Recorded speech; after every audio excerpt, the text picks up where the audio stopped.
cành hoa hồng tươi, chỉ riêng mình em chẳng biết tặng gì. Thế em xin tặng cô một bài hát, chúc cô một ngày vui thật là vui. Lớp em chỉ yêu mình cô mà thôi, bởi vì nhìn cô vừa xinh vừa hiền. Chúng em sẽ ngoan và học thật giỏi, để cho cô cười tươi thật là tươi. La la la.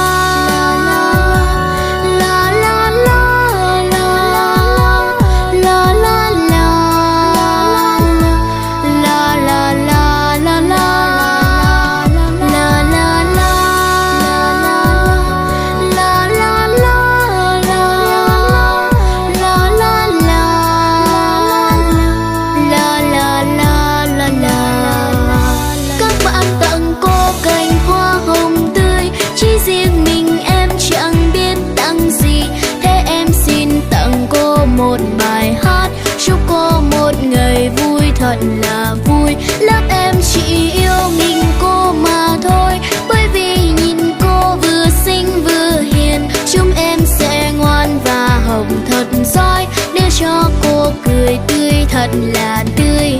Cảm ơn cô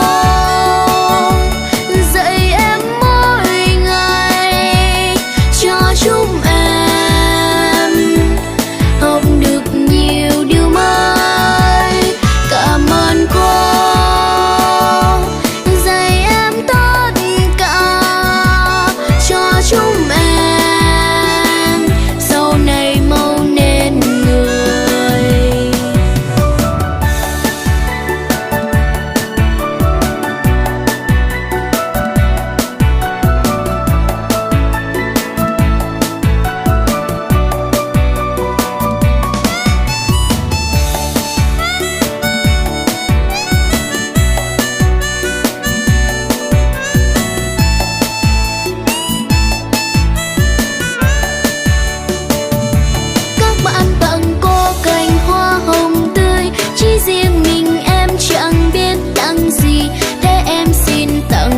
Một bài hát chúc cô một ngày vui thật là vui. Lớp em chỉ yêu mình cô mà thôi, bởi vì nhìn cô vừa xinh vừa hiền. Chúng em sẽ ngoan và học thật giỏi, để cho cô cười tươi thật là